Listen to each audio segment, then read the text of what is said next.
Hi friends, இது ஜெசி rights. நான் Jessica Vinolia. ரொம்ப பணக்காரர் ஒருத்தர். ரொம்ப வயசான காலத்தில் அவரை பார்க்க கொஞ்சம் பேர் போயிருந்தாங்க. அப்போது அவர்கிட்ட எல்லோரும் பேசிக்கிட்டு இருக்கும்போது கேட்டாங்க, இப்போ நீங்கள் லைஃப்பில் எப்படி ஃபீல் பண்ணுறீங்க? நிறைய சம்பாதிச்சிட்டீங்க, ஓரளவுக்கு நிறைய அனுபவங்களையும் வச்சுருக்கிறீங்க. ஏறக்குறைய உங்களுக்கு தெரியாத விஷயமே இல்லைங்கிற நிலைமைக்கு ஆயிடுச்சு இல்லையா? அப்போனா நீங்கள் எப்படி ஃபீல் பண்ணுறீங்க அப்படின்னு. அப்போ அவர் சொன்னாராம், என்னால் இந்த கட்டிலேருந்து இறங்கி கீழே போய் எதையும் எடுக்க முடியலை, வைக்க முடியலை. எல்லாத்துக்கும் எனக்கு ஹெல்ப்புக்கு ஆள் வேண்டி இருக்குது. அது எனக்கு ரொம்ப வருத்தமாக இருக்குது.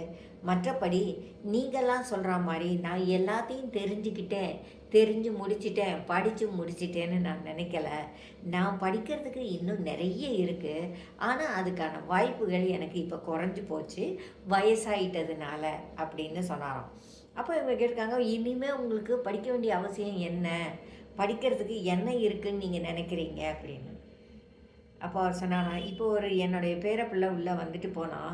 அவன் கொஞ்சம் முந்தி தான் அவங்க அம்மா அப்பா கிட்ட அடி வாங்கிட்டு வந்தான், ஏதோ தப்பு பண்ணான்னு. ஆனால் அவன் அது எல்லாத்தையும் மறந்துட்டு சிரிச்சுக்கிட்டே ஓடி வந்துட்டு சிரிச்சுக்கிட்டே திரும்பி ஓடி போனான். இந்த தன்மை எனக்கு வருமா? இப்போ என்னோடய பிஸ்னஸில் ஒரு 100 கோடி நஷ்டமாச்சுன்னா நான் சிரிச்சுக்கிட்டே இருப்பேன்னு நினைக்கிறீங்களா அப்படின்னு கேட்டாராம். எல்லாருக்குமே நிறைய படிக்க வேண்டியது இருக்குது இல்லையா? அவர் சொன்ன மாதிரி அவரும் படிக்க வேண்டிய இருக்கலாம். அதை விட அதிகமாக நம்ம ஒவ்வொருத்தருக்கும் படிச்சிக்க வேண்டிய விஷயங்கள் நிறைய இருக்கும். பள்ளிக்கூடத்தில் தான் போய் படிக்கணும்னோ அப்படியெல்லாம் கிடையாது. இன்னார்கிட்ட தான் படிக்கணுமோ கிடையாது. நம்மளை தேடி வருகிற அல்லது நாம் பார்க்குற நமக்கு முன்ன பின்ன தெரியாத ஆட்கள் கிட்ட இருந்து கூட நாம் சின்ன சின்ன விஷயங்களை படிச்சுக்கிட்டே தான் இருப்போம். அதை நம்மளால் எதிர்பார்க்க முடியாது.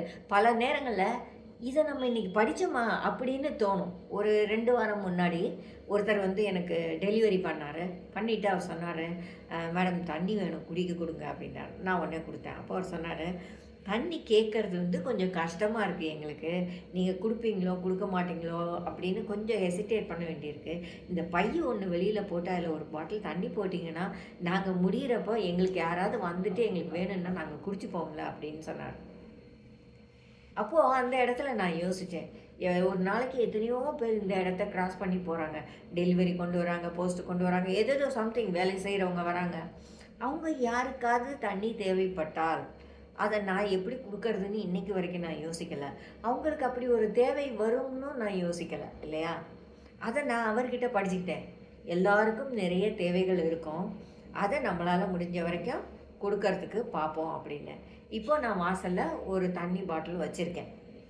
இப்படி நம்ம எல்லார்கிட்டே இருந்தும், சின்ன சின்ன பிள்ளைகள், வயசானவங்க, தெரியாதவங்க எல்லார்கிட்டே இருந்தோம் புதுசாக விஷயங்களை நம்ம படிச்சுக்கிட்டே இருக்கலாம். அது நமக்கு ரொம்ப ரொம்ப லைஃபுக்கு பிரயோஜனமானதாக இருக்கும். ஒரு இடத்துல நான் மீட்டிங் நடத்திட்டு இருந்தேன். ஒரு விஐபியை கூப்பிட்டுருந்தேன் பேசுகிறதுக்கு. அதாவது நாங்கள் இப்போ போட்டிருந்த இடம் வேறு, அந்த ஹாலை கொடுக்காம கடைசி நேரத்தில் வேறு ஒரு ஹாலை கையில் மாற்றி கொடுத்துட்டாங்க. அந்த ஹாலில் எந்த வசதிகளும் இல்லை. இந்த விஐபியை பேச வைக்கும்போது தான் நான் யோசிக்கிறேன், அங்கே ஒரு சின்ன இது மாதிரி டேபிள் மாதிரி எதுவுமே போடலையே, அவர் எப்படி பேசுவாருன்னு நான் யோசிக்கிறேன். அதுக்குள்ளே இன்னொருத்தர் போய் கேட்குறாரு, உங்களுக்கு ஒரு டேபிள் மாதிரி ஸ்டாண்ட் மாதிரி எதுவும் வேணுமா அப்படின்னு. அவர் உடனே எங்கள் ஆஃபீஸை எங்களையெல்லாம் பார்த்துட்டு, இல்லை வேண்டாம் விட்டுருங்க, நான் எப்படியே அட்ஜஸ்ட் பண்ணிக்கிறேன் அப்படின்னு சொல்லிட்டாரு. ஏன்னா அவருக்கு தெரியுது, இந்த இடத்துல இது டெம்பரரியாக கொடுத்த இடம், அன்எக்ஸ்பெக்டடாக வென்யூ சேஞ்ச் ஆகிருக்கு. இங்கே திடீர்னு வேணும்னு சொன்னால் அதை அவங்க எங்கேருந்து கொண்டு போய் எடுத்துகிட்டு வருவாங்க, இதெல்லாம் ப்ரொவைட் பண்ணுறது இப்போது கஷ்டம் அப்படிங்கிறத அவர் டக்குன்னு ரியலைஸ் பண்ணிவிட்டு அந்த இடத்துல அவர் அட்ஜஸ்ட் பண்ண ரெடியானார்.